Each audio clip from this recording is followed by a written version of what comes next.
Bonjour le signe du cancer et bienvenue dans ta guidance pour le mois de décembre 2025. Tu es sur Tarot Vivant et on va regarder ensemble les énergies à venir pour le mois. Les cancers, merci pour vos écoutes et vos retours pendant l'année 2025. On se retrouve début 2026 pour de nouvelles vidéos. Aussi, je vous souhaite d'excellentes fêtes de fin d'année à vous et à vos proches. Pour ceux que ça intéresse, je vais prochainement publier une vidéo explicative sur ce qu'est le prévisionnel. Donc c'est une analyse pour l'année qui arrive 2026 où on va regarder ce qui vous attend dans tous les domaines, professionnels, relationnels, financiers, etc. Vous pourrez aller voir la vidéo et auquel cas passer la commande pour vous ou pour vos proches. Alors les cancers, on rentre dans votre guidance. On a dans votre énergie la lune à l'endroit avec le 5 de coupe, pardonnez-moi, le 5 de denier et le 6 de coupe. Alors, je vais commencer par ces deux cartes-là, vont vous parler de la lune, parce que ce serait dommage de faire une généralité, bien que ce soit une guidance générale, ce serait dommage de tout mettre ensemble. Dans le sens où 5 de denier, 6 de coupe, j'ai l'impression qu'il y a quelqu'un qui vous manque. Est-ce que c'est une relation en particulier? Est-ce que c'est une situation? Ok. Ça peut être aussi le fait que vous avez pris conscience de croyances limitantes que vous avez liées à vous, votre estime personnelle, liées à l'argent, liées à une relation. Et que maintenant que vous en prenez conscience, il est temps de vous dépouiller par rapport à ça. On y reviendra. Vous avez le 6 de coupe à l'envers, donc il y a une forme de nostalgie.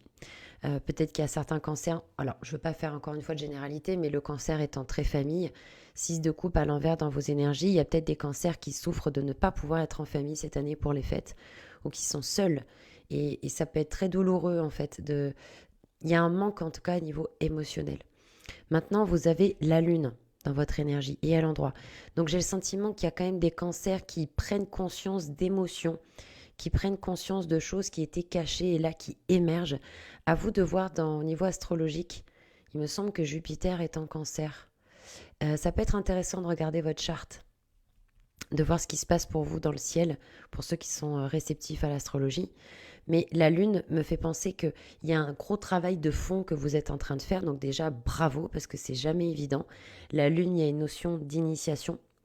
Il y a la notion où en fait on va plonger dans ces marécages, on va plonger dans ces émotions profondes pour faire remonter à la surface certaines choses, en prendre conscience, les libérer, etc. Donc il y a un gros travail qui est fait sur l'émotionnel. Alors évidemment, avec ce cocktail de cartes, attention, il peut y avoir une forme de tristesse, de nostalgie. Il y en a peut-être qui vont un peu forcer sur la bouteille. Attention quand même, parce qu'en fait l'alcool c'est un déni. Vous le savez, hein, je pense, hein, ça règle rien du tout. C'est très agréable de boire un verre de temps en temps. Mais l'idée pour ceux qui auraient envie voilà, de boire un peu trop, de prendre des stupéfiants, sachez que c'est juste reculer pour mieux sauter. Ça arrange pas le schmilblick. Et je suis pas là pour vous faire la morale, je vous dis juste que ça va alimenter une forme de déni en vous sur ce que vous ressentez, sur ce qui se passe. Moi, je vous trouve courageux et je vous dis bravo. Il faut du courage pour faire ce travail de lune. Et ça peut être aussi une connexion avec la maman, avec le principe féminin. Peut-être aussi qu'il y a des femmes cancer qui aimeraient donner naissance ou sont dans ces idées-là. Il y a tellement de choses à dire dans une guidance privée. C'est un lapsus. Je voulais dire, il y a tellement de choses à dire dans une guidance générale. Donc, si vous voulez plus de précision, je vous invite à prendre rendez-vous pour une guidance privée. On a dans le message pour vous l'impératrice à l'endroit avec le 8 de coupe et le 9 de bâton. Alors c'est intéressant parce que la lune représentant le concept, le principe féminin, mystique, spirituel par excellence, on a aussi l'impératrice qui représente la mère dans le plan physique. Alors en message, ça va bien avec la lune pour l'aspect artistique. Donc s'il y a des cancers qui sont justement en train de créer, de façonner, de penser, il y a quelque chose de presque magique qui vient. Vous êtes encouragé à poursuivre vos efforts sur cette notion de créativité, cette notion d'idée que vous avez pour vous à titre personnel ou professionnel. On vous invite à prendre votre place, à connecter avec votre souveraineté naturelle. Vous avez, encore une fois, semble-t-il, fait un travail sur les illusions, puisqu'elle a partiellement déchiré le voile des illusions. Donc, encore une fois, il y a un boulot qui a été fait, en fait, sur le conscient et l'inconscient. C'est peut-être de voir la réalité telle qu'elle est, de prendre conscience d'émotions qui étaient là depuis un moment, de composer avec ce qui se passe actuellement et de ne pas être juste dans les fantasmes, dans la rêverie. Vous voyez ce que je veux dire? pour moi, vous avez bossé pour ça et bravo, c'est une belle guidance pour terminer l'année en fait. Donc, on vous invite à poursuivre la guérison aussi avec l'impératrice et les serpents, mais en tout cas à reconnecter avec, ou en tout cas à amplifier ce leadership, cette confiance en vous, cette assurance, cette envie de créer, de prendre soin de vous, de materner. C'est très positif aussi peut-être pour celles qui essayent d'avoir un enfant. On a le 8 de coupe et le 9 de bâton. Donc on vous invite effectivement à quitter une situation. Pour moi, vous n'avez pas encore fait le deuil. Il y a encore des choses qui vous rattachent à ça. Pourquoi? C'est une bonne question. Mais le 8 de coupe, il y a une difficulté à quitter peut-être une situation ou une relation et pourtant vous êtes en train d'en prendre le chemin parce que c'est quelque chose qui émotionnellement ne vous nourrissait plus. Peut-être que ce n'est pas encore le moment pour vous. Vous le sentez peut-être et que ça s'actera peut-être en janvier. Le 9 de bâton à l'envers, même s'il y a encore des obstacles, ne vous découragez pas. Ne vous découragez pas. Justement, vous avez l'étoile dans le blocage avec autre arcane majeur, la maison Dieu et la reine de bâton. En fait, c'est vraiment intéressant, tout est lié. Après, c'est une question d'interprétation. Heureusement que je n'ai pas la science infuse. Mais voyez, quand je vous disais, vous sentez qu'il y a quelque chose qui arrive, soit qui arrive à son terme, soit qu'il y a un bouleversement, il y a un changement. Vous le sentez, maison Dieu. Vous sentez peut-être qu'il y a quelque chose en vous qui s'effondre pour mieux se reconstruire, ou peut-être quelque chose à l'extérieur. Et ça vous fait peut-être peur, c'est ce qui vous déstabilise, d'où la reine de bâton dans l'obstacle. Soit c'est quelqu'un qui a un peu trop peut-être d'arrogance et que ça vous tape sur le système, soit c'est que quelque part, vous êtes un peu dans cet entre-deux où on vous demande, on vous propose de vous connecter avec ce leadership, cette assurance. C'est pour ça que vous avez l'impératrice dans le message. Et peut-être qu'il y en a certains qui... Alors, je dirais pas que c'est un problème d'humilité ou d'orgueil. Je dirais que c'est juste... Enfin, c'est juste. On dirait qu'il y a une forme de timidité, en fait. Il y a peut-être certaines personnes qui se disent, non mais est-ce que c'est vraiment fait pour moi? Est-ce que je vais incarner ce rôle-là, etc. Il n'y a que vous pour le savoir. Et je ne sais pas si vous l'avez vu, Little Miss Sunshine, je l'ai revu dernièrement. Et à un moment donné, dans le film, il y a un des personnages qui dit, un loser, c'est quelqu'un qui, par peur d'échouer, n'essaye même pas. Alors, je ne dis pas que vous êtes des losers, ça y est, j'ai perdu la moitié des cancers, mais dans l'idée, c'est, et si ça marchait? Parce que vous avez l'étoile en blocage. Il y a une partie de vous qui a envie d'y croire et une autre partie qui a peur que est-ce que les choses vont se passer comme prévu? Est-ce que ça va aller? Est-ce que ça va le faire? Est-ce que je vais avoir les ressources? Peut-être que vous cherchez votre place.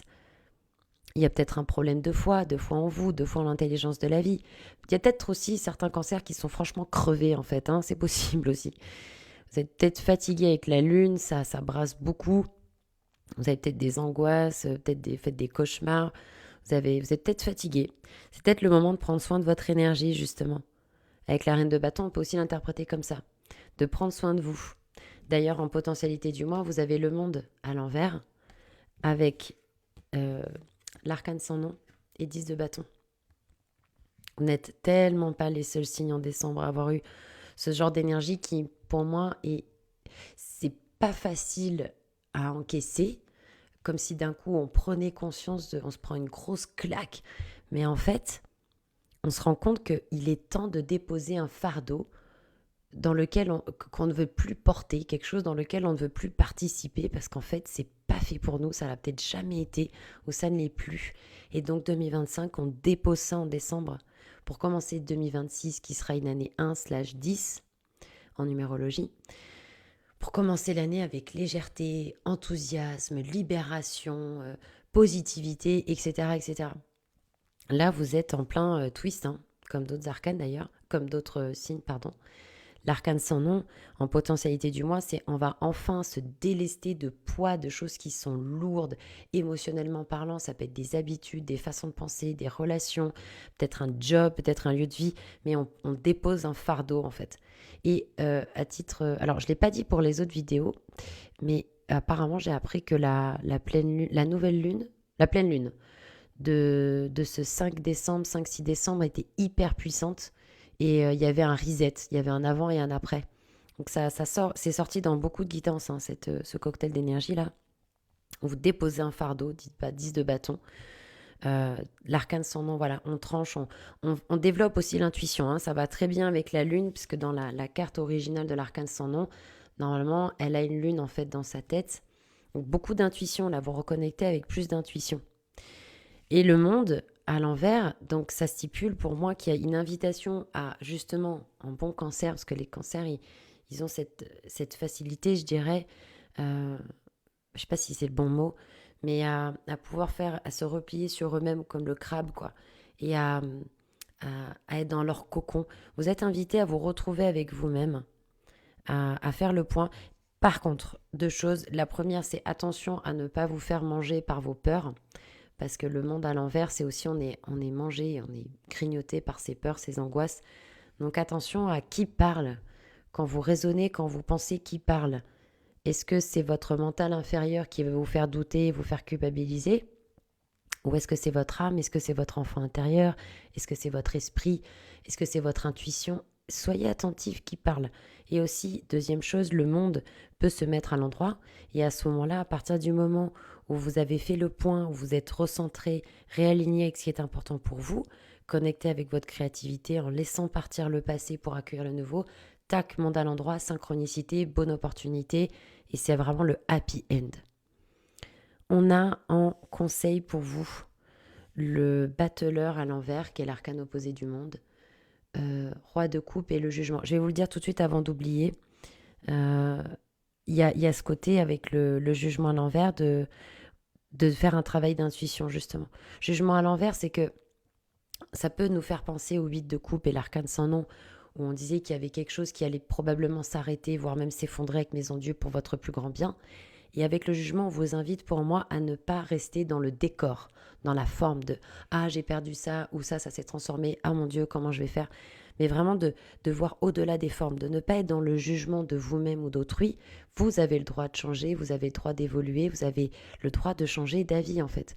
Donc, avec le jugement en conseil, pour moi, on vous invite à vous autoriser cette renaissance. Vous le sentirez quand vous serez prêt. On a le battleur à l'envers, donc pareil, ce nouveau départ qui arrive, hein, avec enthousiasme, créativité. Et c'est vous, le battleur représente le 4e pied de la table. Donc quand ce sera le moment pour vous de se reconnecter avec cet enthousiasme, cette joie, cette créativité, peut-être votre enfant intérieur et les rêves de votre enfant intérieur. Il y a un nouveau départ qui pour l'instant n'est pas prêt, puisque pour l'instant vous avez peut-être besoin justement de vous recentrer sur vous pour faire un point, réévaluer vos besoins. Et je vais vous donner le même conseil que j'ai donné à beaucoup de signes dans les guidances. Pourquoi pas, on parle de nouvelles résolutions à chaque début d'année, pourquoi pas prendre une feuille blanche et d'écrire au présent de l'indicatif ce que vous voulez vivre dans tous les domaines de votre vie. Tous les domaines. Et au présent. Et pas de négation. Si je vous dis ne pensez pas à une girafe, vous avez pensé à la girafe. Votre cerveau ne comprend pas la négation. Hein. Donc écrivez au présent de l'indicatif en positif et voyez ce que ça vous fait. Est-ce que ça vous fait du bien de l'écrire? Est-ce qu'il y a de nouvelles idées qui émergent? Ah tiens, j'avais pas pensé à ça.